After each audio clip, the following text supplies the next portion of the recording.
Right, Hector, this is our first ever YouTube video. Let's see how we go. So this image is at that location, and this is straight out of the camera in RAW format. The camera settings, ISO 100, 34mm, f13, 2-second exposure.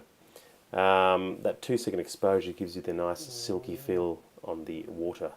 The camera was on a tripod and also had a circular polarizer on, which took a little bit of the reflection off the rocks here.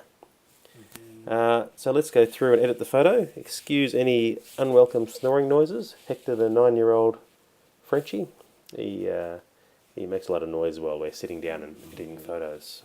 So the first step that I do is go into lens correction, remove chromatic abrasion, enable profile corrections. You'll see as I tick that the distortion will be corrected from the lens automatically. The next step is we'll go through and crop the image to my liking, and we'll just bring it in a little bit. Just shift it over there.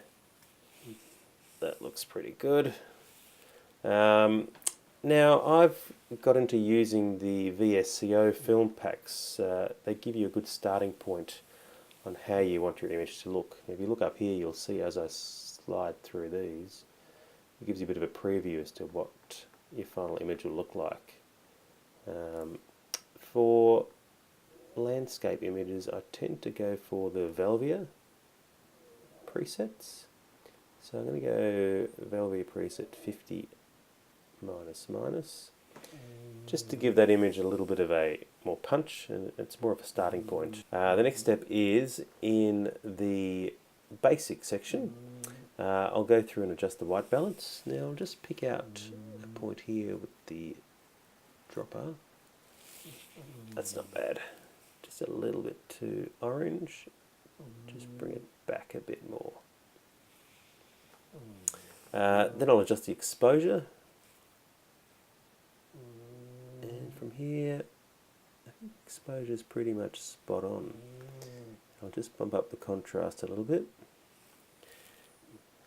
Now I'll put on my indicators to tell me if I'm clipping the highlights or the blacks at all. So let's drop the highlights down a little bit. Brings a bit more detail out in the water. And let's just bump up the shadows a bit so we can see a bit more of what's going on in the rocks there. That's pretty good.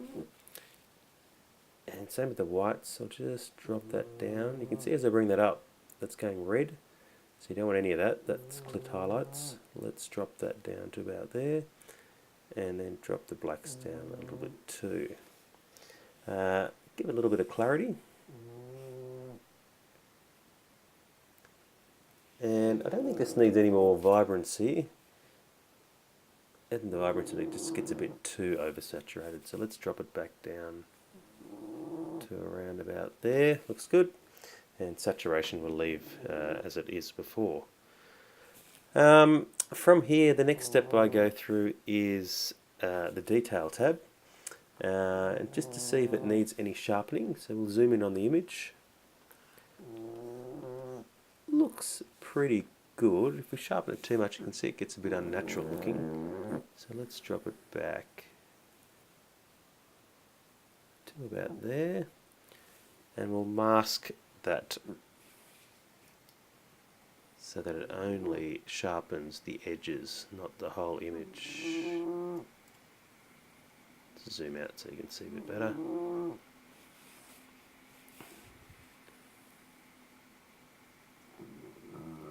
That's better. Okay, so that's the detail tab.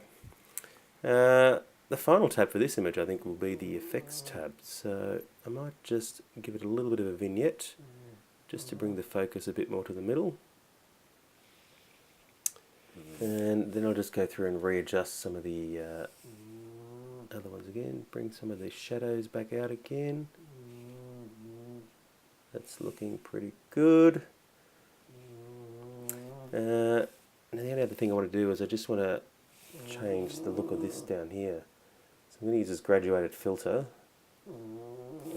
Just drag that filter up to there, like that. Might drop the exposure a bit. Maybe just give it a bit more of a yellow look. And looking at that, it's maybe a little bit touch oversaturated. So let's go back to the basic panel and let's just drop that saturation a bit and the vibrancy. Okay, I think that's pretty good. Alright, let's have a look at before and after. Before, after.